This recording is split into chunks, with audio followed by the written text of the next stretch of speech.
It's weird to say I'm head of household because in this household, we split everything 50-50. It's weird to say I'm head of household because I'm head of household. I'm head of household. I am home to see my beta. I'm happy to see my beta. Still, just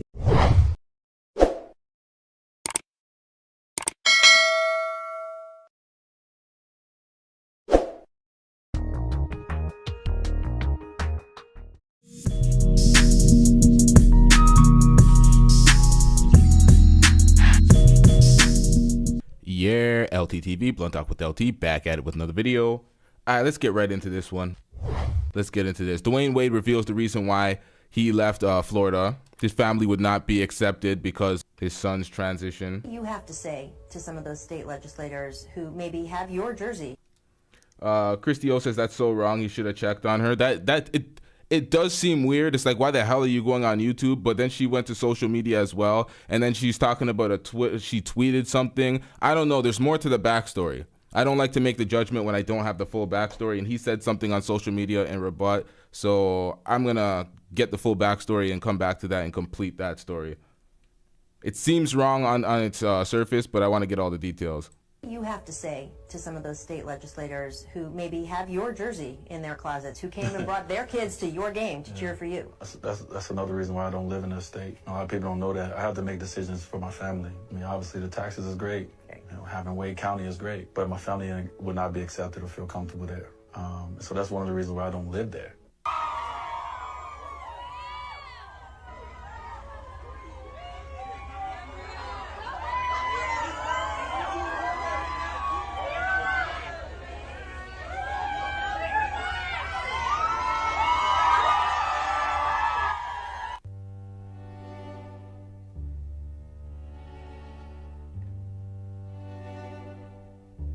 Ladies and gentlemen, this is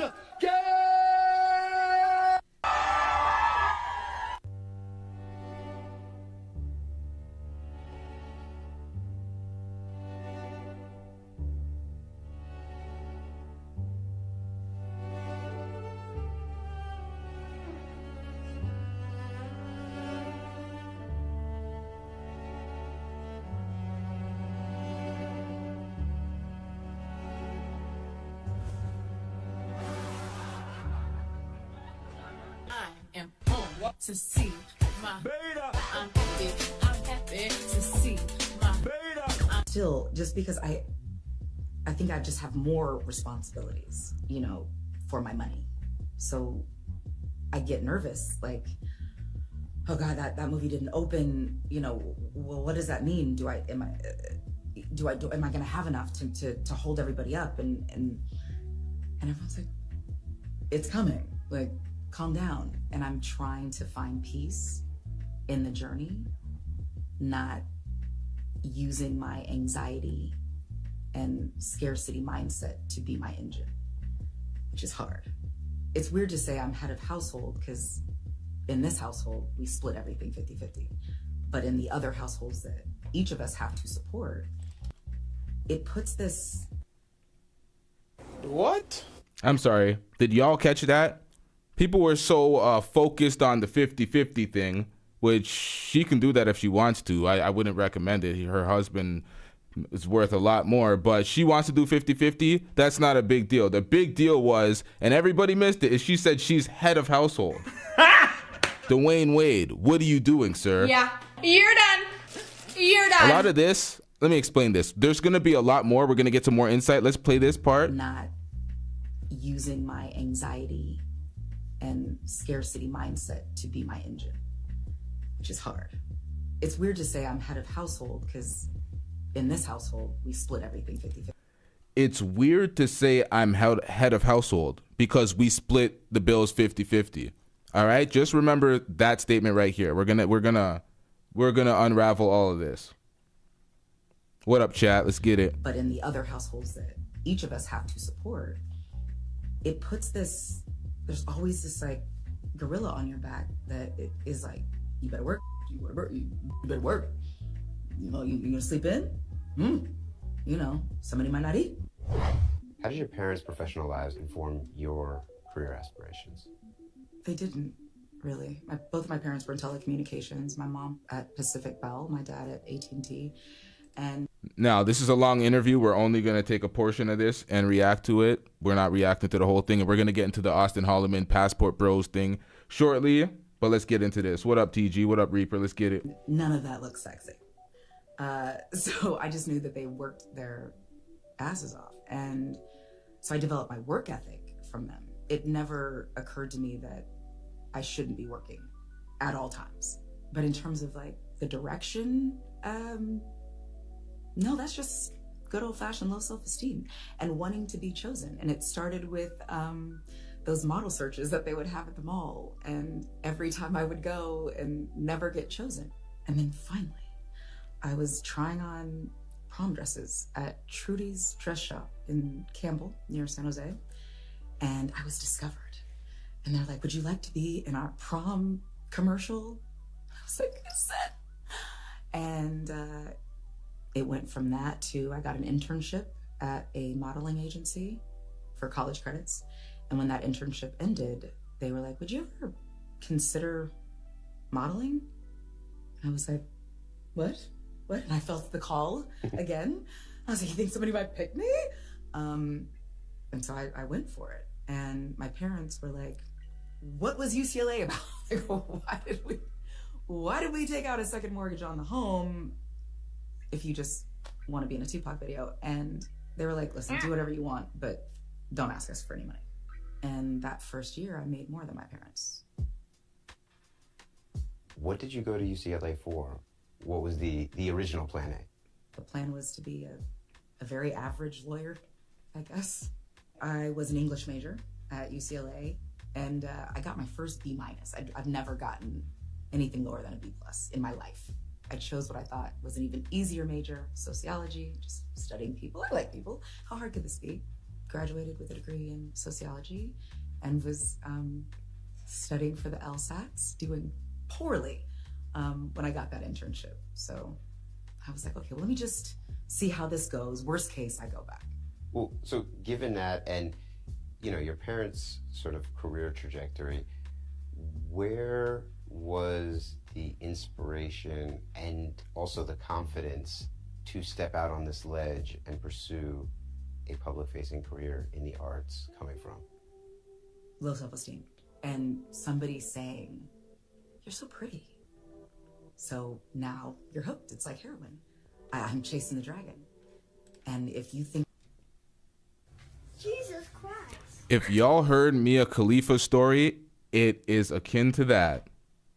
The Mia Khalifa story when she talked about losing some weight and somebody told her she was pretty and then it just led her into doing porn. Whoa! It's the same type of shit. The low self-esteem. This is gonna come full circle. So now you're hooked. It's like heroin. I'm chasing the dragon. And if you think I could do it, then I should do it. Because you said I was pretty. You said I could do this and people might like me and people might think I'm like a star. I'm doing this. I'm absolutely going to be a model. I'm curious, at what point did you develop that first sense of security and that the work is coming and as long as I keep knocking it out, there's gonna be more, and there isn't this sort of sense of the rug is could still be pulled out? I struggle with that still, just because I think I just have more responsibilities, you know, for my money. So I get nervous, like, oh God, that movie didn't open, you know, well, what does that mean? Am I gonna have enough to hold everybody up and what? Now this goes into the clip that went viral. This part a little bit more, and then we're gonna get some more insight. But the notion of even saying that when you're married to Dwyane Wade is insanity. He's worth over what, $200 million? Hold everybody up. This whole head of the household leadership mentality that she has is bizarre, but we're gonna unravel it. And everyone's like, it's coming. Like, calm down. And I'm trying to find peace in the journey, not using my anxiety and scarcity mindset to be my engine, which is hard. It's weird to say I'm head of household because in this household, we split everything 50-50. But in the other households that each of us have to support, it puts this, there's always this like gorilla on your back that it is like, you better work, bitch. You better work. You better work. You know, you gonna sleep in? You know, somebody. Stop the cap. You know what that gorilla is? I don't want to ruin it. Let me play it. And it's hard. It's hard to let that go. So I'm working on that. At what point did you... God damn it, hurry up. ...realize that beyond being a working actor who is booking consistently, you are a brand? I think my first big endorsement opportunity was Neutrogena. Every year they kept renewing my contract, and I just started taking it for granted. Like, I am this. And then they were like, and that's enough for you.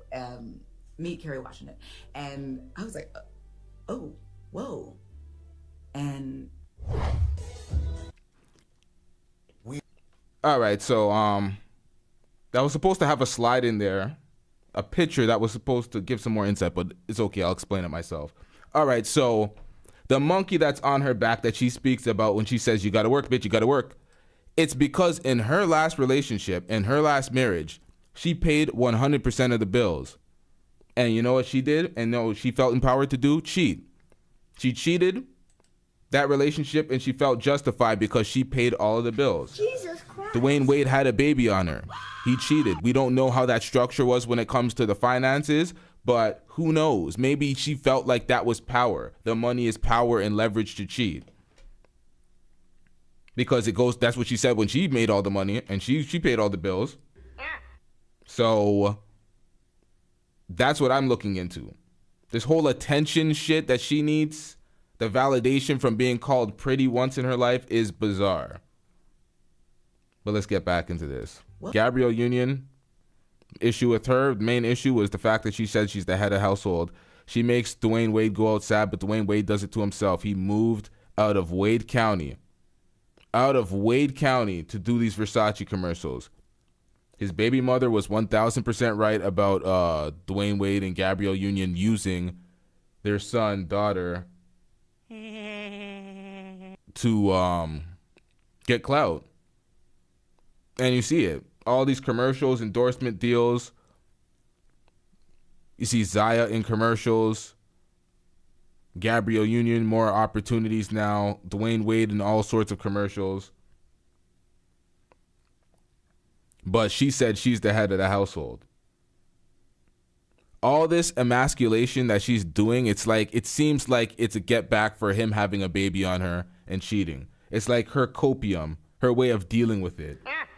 Feeling like she has some sort of leverage on him. Oh, I'm the head of the household. We pay 50-50. We don't care. Let me tell you something. We don't and care. then acting like if you don't pay that, y'all gonna be struggling or something. Like he can't pay it with his $200 million. It's like... Stop the cap. I don't understand this interview. This was bizarre. All this shit is bizarre. What did Savannah James say about this? Savannah spoke up. Well, she didn't say anything about this in specific, but she spoke out on other NBA wives doing the most. They asked her a question, so she didn't really speak out and go against anybody. Let me see if I have that right here. LeBron James' wife, Savannah James, says she just wanted to focus on being a great mom and supporting her husband.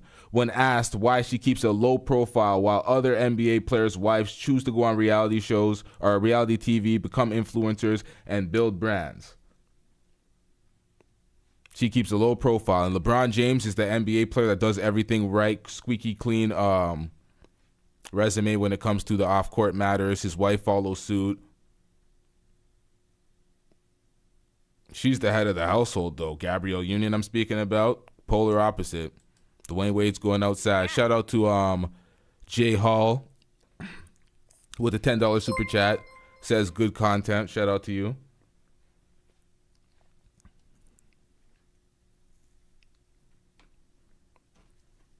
Savannah is a good example. We out. Yeah.